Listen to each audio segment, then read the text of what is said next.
বাংলাদেশের আকাশে হঠাৎ দেখা গেল অদ্ভুত এক আলোর ঝলকানি। কেউ বলেছিলেন এটি বিস্ফোরণের আলো, কেউ বলছিলেন ক্ষেপণাস্ত্রের আগুন। এরই মধ্যে সামাজিক যোগাযোগ মাধ্যমে ভাইরাল হয়ে যায় ইছামতি নদীর আকাশে দেখা সেই রহস্যময় আলোর ভিডিও। ঠিক সেই সময়ে এই ভারতের প্রতিরক্ষা মন্ত্রণালয় ঘোষণা দেয় তারা ট্যাকটিক্যাল অ্যাডভান্সড রেঞ্জ অগমেন্টেশন প্রযুক্তির একটি সফল ফ্লাইট ট্রায়াল সম্পন্ন করেছে। পরমাণু অস্ত্র বহনে সক্ষম আন্তঃমহাদেশীয় ব্যালিস্টিক ক্ষেপণাস্ত্র প্রযুক্তির সঙ্গে সংশ্লিষ্ট এই পরীক্ষার খবর প্রকাশ হতেই সীমান্ত জুড়ে শুরু হয় নতুন আতঙ্ক। কিন্তু ঘটনাকে আরও রহস্যময় করে তোলে ঢাকায় একই সময়ে অনুষ্ঠিত বাংলাদেশ ও পাকিস্তানের উচ্চ পর্যায়ের নিরাপত্তা বৈঠক।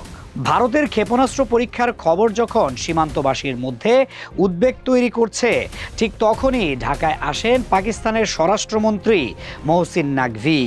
বাংলাদেশের স্বরাষ্ট্রমন্ত্রী সালাউদ্দিন আহমেদের আমন্ত্রণে হওয়া এই সফরকে কেবল সৌজন্য সফর হিসেবে দেখছেন না বিশ্লেষকরা, কারণ বৈঠকে আলোচনার টেবিলে উঠে আসে দক্ষিণ এশিয়ার সবচেয়ে স্পর্শকাতর নিরাপত্তা ইস্যুগুলো।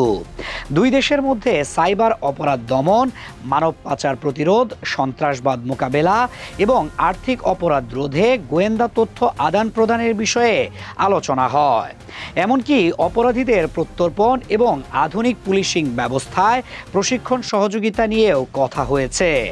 রাজনৈতিক পর্যবেক্ষকদের মতে এমন সময় এই বৈঠক হওয়া নিছক কাকতালীয় নয়। বৈঠকের অন্যতম গুরুত্বপূর্ণ আলোচ্য বিষয় ছিল রোহিঙ্গা সংকট। স্বরাষ্ট্রমন্ত্রী সালাউদ্দিন আহমদ বৈঠকে রোহিঙ্গাদের নিরাপদ ও মর্যাদাপূর্ণ প্রত্যাবাসনের প্রশ্নে আন্তর্জাতিক চাপ বৃদ্ধির প্রয়োজনীয়তার কথা তুলে ধরেন। পাকিস্তানও এ বিষয়ে আন্তর্জাতিক মহলে গঠনমূলক ভূমিকা রাখতে পারে বলে আলোচনা হয়েছে। এরই মধ্যে পশ্চিমবঙ্গে বিজেপির জয়ের পর ভারত সীমান্ত নীতিতে আরও কঠোর অবস্থানের ইঙ্গিত দিয়েছে।